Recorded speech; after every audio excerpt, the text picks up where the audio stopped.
Social media पर channel Mahalakshmi की ओर से सप्तमी का दिन सादर जयंत करते हैं। आज की शुरुआत सीतापुर ले आए तीर्थ पर द्रोणगिरी पर गुरुदत्त जी आदि जहाँ से सिद्धालय गए थे वहीं के दृश्य ले जा रहे हैं। कुछ खास बता रहे हैं आपको, अनेक रहस्य बताएंगे, चमत्कार बताएंगे, अतिशय बताएंगे। आज तो बहुत कुछ नजर आएंगे, बस अंदर चलते हैं। आज आपको कुछ खास दिखाने के लिए चैनल महालक्ष्मी टीम आई है इस तीर्थ दर्शन पर।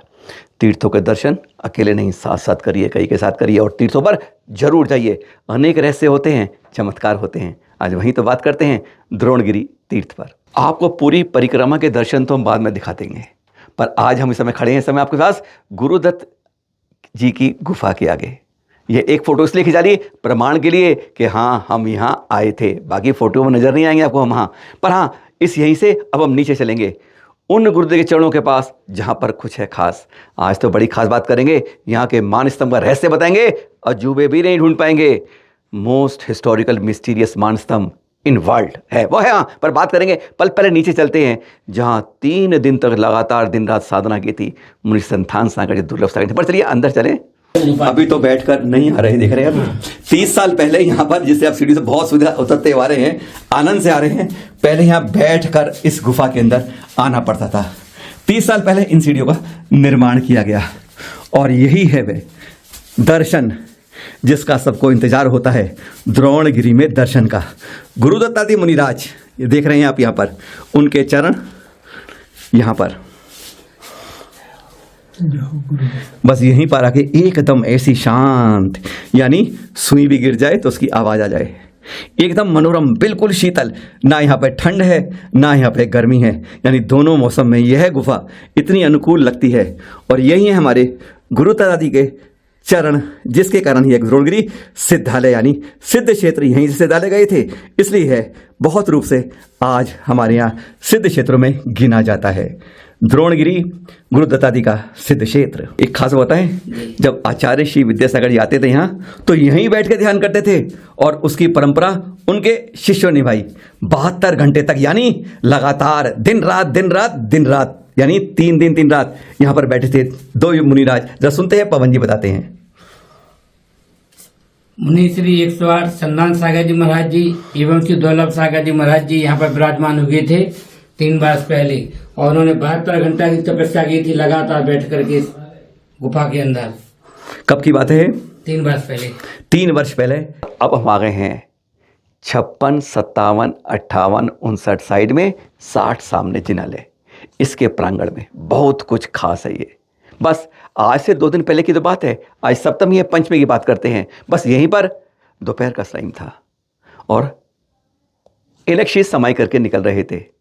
गुरु आचार्य श्री साइड में बैठे थे, ध्यान में थे। उनको देखा, इलेक जी कब केश नोच किया था, करोगे कब किया था? बस इतना कहा था कि इलेक जी ने गर्दन नीचे करके कहा, अभी 2 महीने होने में 8 दिन शेष है। यानी उत्तम केशलोच करते थे, यानी 2 महीने का टाइम, पर उसमें भी 8 दिन शेष है। इलेक जी की तरफ नजर उठाए बगैर गुरुवर ने कह दिया, केशलोच करोगे? इलेक जी ने भी सर नीचे रख के रखा, कोई आंखें नहीं मिली, जी कर लो बस। और उसी दिन फिर यहीं पर शाम को उन्होंने केशलोच कर लिया। दिन कौन सा था? पंचमी का था। शाम को केशलोच हो गया और फिर अगले दिन आया, आज सप्तमी है ना, षष्ठी की बात करते हैं। यही प्रांगण था, इस तख्त पर यहाँ पर वह इलेक जी बैठे थे और इधर आचार्य श्री विद्यासागर जी महामुनिराज बैठे थे। मणिबाई जी है ना, विद्याश्री आश्रम की संचालिका, वह अष्टद्रव्य थाली लेके पूजा के लिए जा रही थी। नीचे उदासीन आश्रम है ना, सारे वृद्ध साधु सब नीचे ही थे, ऊपर नहीं आ पाए थे, सब शांत थे, कोई आवाज कुछ नहीं। उन्होंने उस संचालिका से कहा, थाली दो। अष्टद्रव्य थाली उसने गुरुवर के चरणों में रख दी और आचार्य श्री ने वहीं से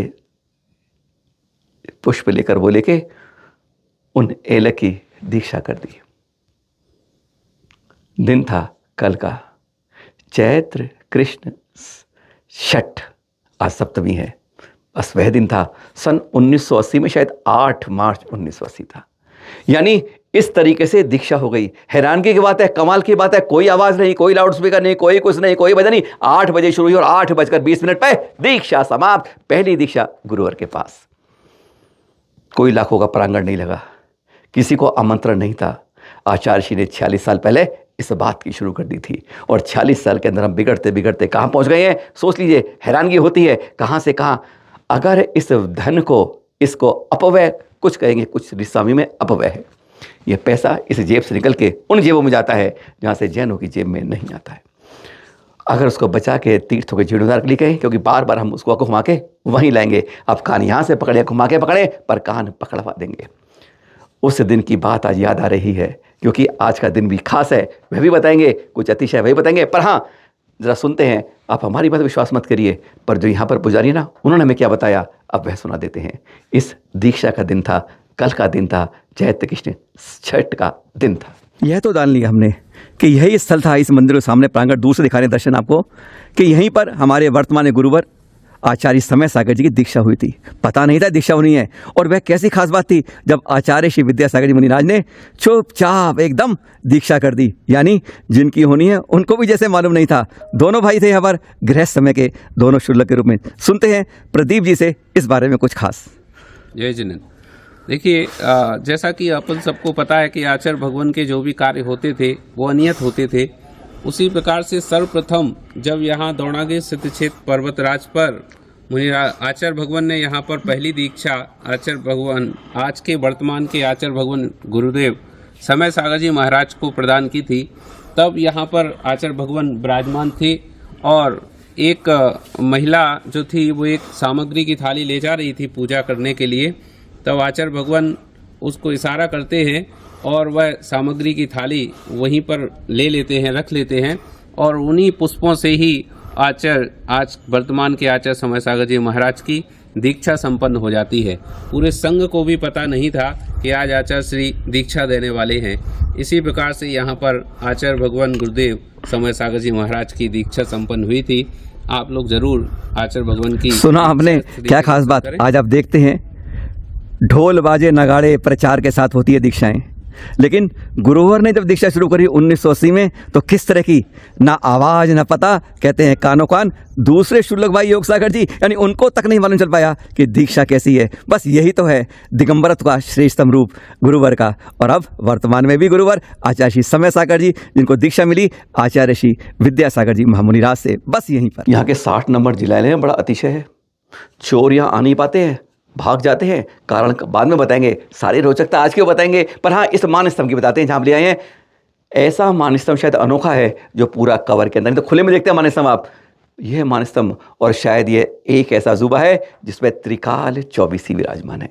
विश्वास नहीं होता ना, इस बात में गजब है। और इसके अंदर यह है, अंतरिक्ष पाषाण देखा ना आपने, पहले काफ़ी ऊंचे थे, इतनी ऊंची प्रतिमा थी कि एक घुड़सवार निकल जाता था।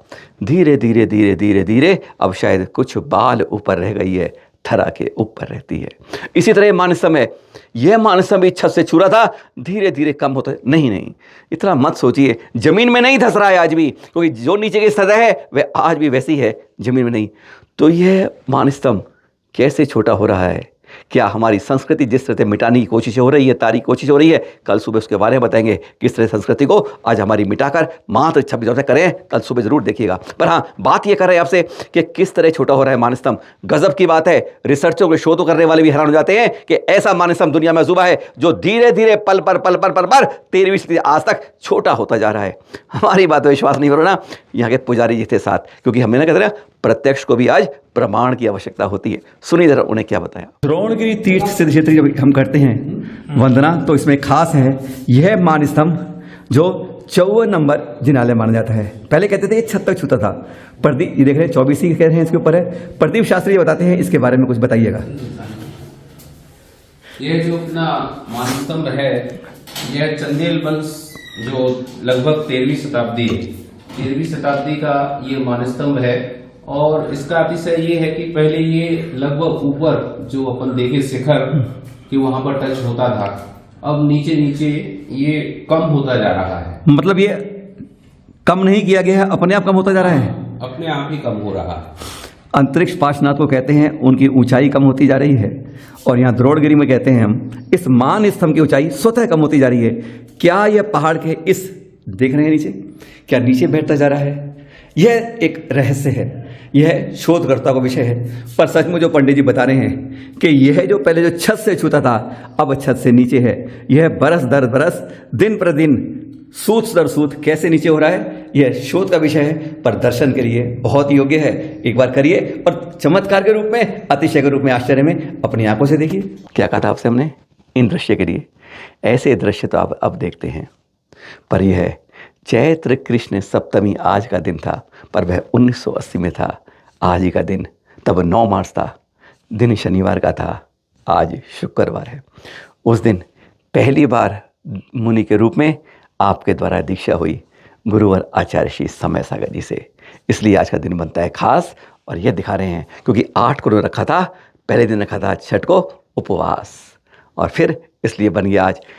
आज तो हम इनकी चर्या देखकर गजब हो जाते हैं। कहते हैं उन्हीं की परछाई नहीं, उन्हीं का रूप पाते हैं गुरुवर का। एकदम शांत सौम्य रहते हैं। अरे कोई कुछ भी कहें, आप शब्दों के बाण भेजें या बरसाएं, कुछ असर नहीं पड़ता। कहते हैं इन बारों में कोई मतलब नहीं है, अपनी चर्या रखो, अपना ध्यान रखो।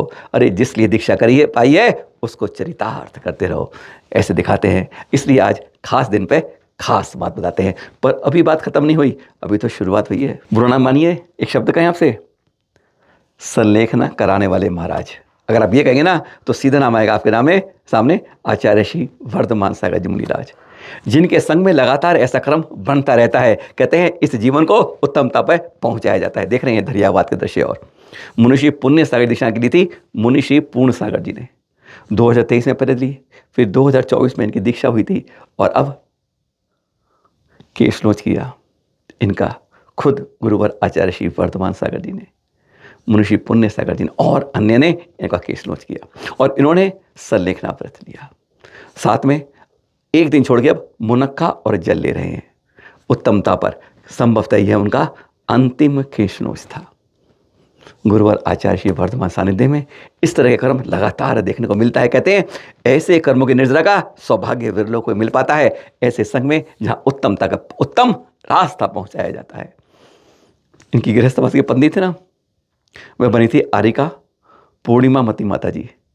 2024 के बाद उनकी समाधि हो गई है। उत्तम रास्ते पर जाने के लिए यह संघ इतना निराला है कि जहाँ पर आकर संलेखना का उत्तमता से आसानी से राग देश मोह खत्म हो जाता है, इतनी सरलता से उस रास्ते पर पहुंचा दिया जाता है।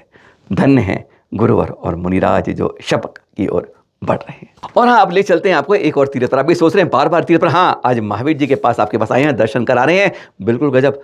अरे आप कहेंगे आज नहीं क्या बता रहे हैं, ये तो कोई हफ्ते में कोई महीने में कभी ऐसे आते रहते हैं। पर आज हम कुछ खास बात है इसलिए आपको यहाँ पर लेकर आ रहे हैं। ऐसी गजब की बात जो आपसे, अरे हम तो हर हफ्ते आते हैं, कुछ ऐसे भी कह सकते हैं। पर एक शख्स ऐसे कितने साल से आ रहे हैं, महीने 2 महीने साल 2 साल 5 साल, पर आज ऐसा कराएंगे जो 69 साल के हो चुके हैं, 50वां साल है और हर महीने यहाँ पर आ रहे हैं। उनका सम्मान भी कर रहे हैं। शांतिराभिषेक जिस दिन आते हैं करते जरूर हैं। और उनका ये सोच लीजिए 50 साल अनवरत हर माह महावीर जी पर। आइए दर्शन करते हैं महावीर जी के साथ। चांदन बाबे, टीले वाले बाबा, कुछ भी कह लीजिए, पर अब उनके कराते हैं जिनको आज कल सम्मानित किया इस महावीर जी की कमेटी में। अजीत जी जो सूरत वाले हैं उन्होंने जानकारी दी हमें कि सत्येंद्र भाई जी वैसे सूरत वाले हैं, अब दिल्ली के हैं। 69वां अपना जन्म दिवस यहाँ मनाया, घर का बना हुआ केक काटा, खुशियाँ बांटी, लोगों ने मंगल हार चढ़ाए, सब कुछ दीपक कट्टी दिलक लगाया। देख रहे हैं कार्यालय के दृश्य। यह होती है श्रद्धा भक्ति। इन्होंने कई कल्याण के कार्यक्रम किए हैं, धर्मशाला बनी, वो नहीं बता रहे आज आपको, पर यह बता रहे हैं भक्ति श्रद्धा का एक नायाब नमूना। 69 साल की उम्र, कह रहे हैं 15 साल की उम्र से लगभग आ रहे हैं। लगातार यहाँ पर नॉन स्टॉप हर माह आते हैं और उस दिन अभिषेक शांति धारा जरूर करते हैं। धन्य होते हैं ऐसे भक्ति श्रद्धात। और कहते हैं कोई ऐसी ना मूछ है ना दिमाग के ऊपर कोई चढ़ता है, मान को चरणों में रखता है। धन्य हो जाते हैं जब इस तरह के भक्त मिल पाते हैं। कम वक्त नहीं जो हम जैसे होते हैं। तीर्थों के संरक्षण करिए, तीर्थों की यात्रा कीजिए। फिर मिलेंगे कल सुबह कुछ खास, मत भूल जाना, क्योंकि परसों जो दिन है वह याद रखना होगा हमको आपको। नहीं तो कहते हैं धोती का रुमाल बन रहा है, संस्कृति हमारी भूचाल के नष्ट की प्रकृति नहीं कर रही है, हमारी की जा रही है। सादर जय जिनेंद्र।